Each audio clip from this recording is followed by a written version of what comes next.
combattant pour la liberté, la souveraineté et l'indépendance réelle. C'est un immense plaisir, en ce jour 31 décembre, qui marque la fin de l'année 2024, de prendre la parole et de vous faire un bilan synthétique de l'année 2024 et aussi les perspectives pour l'année 2025. Mais avant tout propos, permettez-moi de rendre grâce à Dieu qui couvre le Burkina Faso de sa main bienveillante et qui nous permettent de rester debout.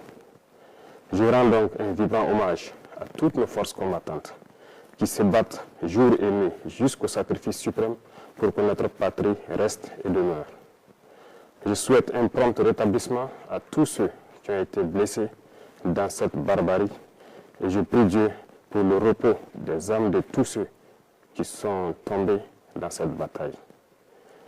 Aussi, je voudrais rendre un hommage au vaillant peuple burkinabé, de l'intérieur comme de l'extérieur, qui continue de contribuer de façon massive pour que nous menions cette guerre et aussi que nous amorcions notre développement réel. 2024 a été une année pleine de défis. Sur le champ de bataille, l'ennemi a essayé de reprendre l'initiative stratégique pour nous empêcher d'atteindre nos objectifs. Mais grâce à nos vaillants et résilientes forces combattantes, nous avons pu maintenir le cap et toujours garder l'initiative. Aujourd'hui, plus que jamais, nous menons des offensives et nous partions où nous souhaitons mener les actions et nous traquons ces criminels jusqu'à leur dernier retranchement. Cela a été possible grâce à une dynamique enclenchée depuis 2023 et qui se poursuit toujours. Notamment, il s'agit de l'équipement de nos forces combattantes en moyens logistiques, en moyens de manœuvre et en moyens feu. Et nous allons continuer à accroître tout au long de l'année 2025 pour que l'armée dont nous rêvions puisse être une réalité et puisse protéger notre patrie pour des années, des décennies à venir. Nous continuerons le recrutement comme il a été le cas en 2024. Pour cette seule année, nous avons recruté au sein des forces armées nationales seules plus de 15 000 hommes qui sont toujours en formation dans les centres et qui devront donc renforcer les rangs des forces combattantes au cours de l'année 2025.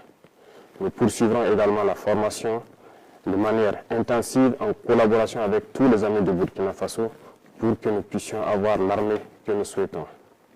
Sur le volet du maillage du territoire, plusieurs unités ont vu le jour avec une armée qui est la brigade spéciale d'intervention rapide et nous continuerons de renforcer la capacité de toutes les armées pour faire face à la menace actuelle et les menaces à venir. Dans ce sens, il y aura la création au cours de l'année 2025 d'au moins 5 bataillons d'intervention rapide qui seront placés donc dans des zones stratégiques et aussi au niveau de l'armée de terre, nous verrons la création d'un groupement expéditionnaire Sahel. Tout cela dans l'objectif de pouvoir densifier le champ de bataille et de reconquérir la totalité de notre territoire. Au niveau des forces de sécurité, le réajustement va se poursuivre de manière stratégique et nous souhaitons que ces forces puissent s'adapter de manière intelligente et avec une grande flexibilité à la reconquête du territoire pour pouvoir combler les interstices et les couloirs qui pourront servir donc à ces criminels pour s'infiltrer. Nous poursuivrons donc les efforts avec l'accompagnement du peuple pour mettre à niveau toutes nos forces combattantes et pouvoir mailler et reconquérir l'intégralité de notre territoire. Et pour ce faire, les infrastructures routières sont très importantes pour accompagner la reconquête du territoire. Au cours de l'année 2024, plusieurs projets ont vu le jour, notamment en matière de construction de routes tant dans nos villes que dans nos campagnes. Dans ce sens également, il a été créé l'initiative Faso Miabou, qui devra donc à terme pouvoir doter chaque région d'une brigade de construction de routes. Déjà, les équipements pour les premières brigades sont en route et dans quelques jours, elles pourront être opérationnelles et devront commencer à agir pour le bonheur donc de nos forces combattantes pour leur mobilité sur les champs de bataille et aussi doter certaines zones qui depuis là n'ont pas de route, de bonne route pour qu'ils puissent communiquer. Qui parle de route, parle aussi d'écoulement de nos produits. En ce sens, nous avons intensifié en matière d'agriculture notre production cette année 2024. Les résultats sont très satisfaisants et nous rendons grâce à Dieu qui nous a permis d'avoir une très bonne pluviométrie sur l'ensemble du territoire national. La production a été exceptionnelle et nous allons poursuivre dans ce sens.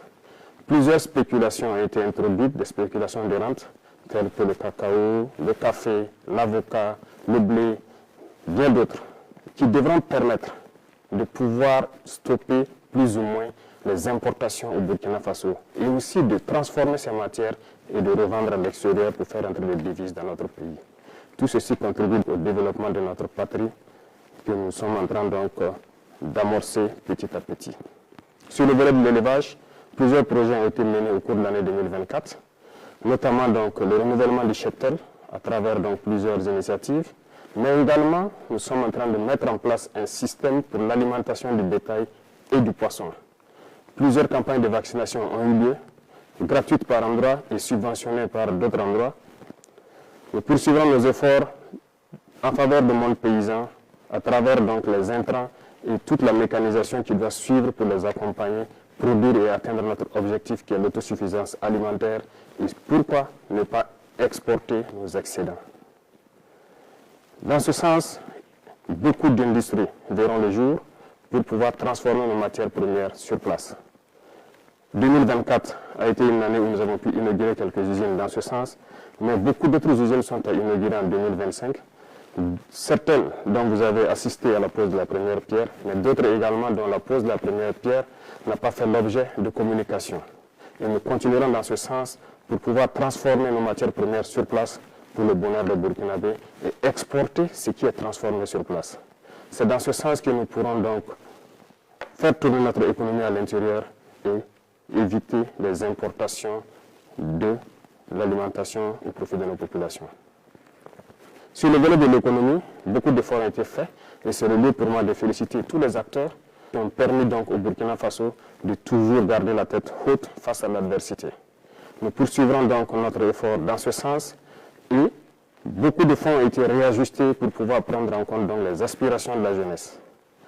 Dernièrement, l'Agence nationale donc pour la finance inclusive a été créée et l'objectif est de pouvoir octroyer des prêts aux jeunes et de pouvoir suivre leurs activités. Le ministère de la Jeunesse a été instruit de créer des cellules qui vont suivre donc les projets que les jeunes vont porter et qui pourront donc être financés à travers ces instances que nous avons créées. Au cours du premier trimestre de l'année 2025, nous allons tout faire pour accélérer la mise en place de ces cellules parce qu'il ne s'agit pas juste de donner un prêt à un jeune et de le laisser à lui-même. Nous voulons donner le prêt et suivre l'exécution du projet pour lequel il a pris le prêt pour que ça lui profite et que ça profite à d'autres Burkinabés et créer de l'emploi. Nous allons poursuivre les efforts dans le sens donc de l'économie et du commerce pour que notre jeunesse puisse s'épanouir pleinement avec les ressources de leur pays. Dans le domaine des mines, nous avons repris la main sur nos ressources naturelles.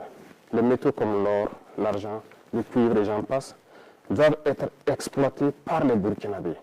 Et nous sommes en train de découvrir petit à petit l'expertise nationale qui permet d'exploiter ces ressources sur place pour le bonheur donc, du peuple burkinabé. Ainsi, nous encourageons les semi-mécanisés et très bientôt, des mines industrielles doivent voir le jour par des Burkinabés et pour le Burkina Faso. Et l'État met tout en œuvre pour pouvoir donc exploiter cette expertise locale au profit donc, de notre patrie. Dans le domaine de l'environnement, plusieurs projets verront le jour. Nous escomptons créer dans chaque province un bosquet. Et le type de bosquet qui doivent comporter des plantes médicinales et des herbes qui pourront être utilisées par nos radiopraticiens et même par nos chercheurs. L'Institut de recherche en sciences de la santé a fait ses preuves à partir de nos plantes locales. Cet institut d'ailleurs, j'ai donné instruction pour qu'on puisse me lister tous les équipements dont ils ont besoin pour accroître leur capacité et exploiter notre potentiel en matière de plantes et d'herbes pour suppléer certains médicaments importés. Nous allons poursuivre dans ce sens pour que nous puissions nous soigner nous-mêmes à travers nos plantes. Et donc le ministère de l'Environnement est en train de tout mettre en œuvre pour que ce projet donc voit le jour en 2025.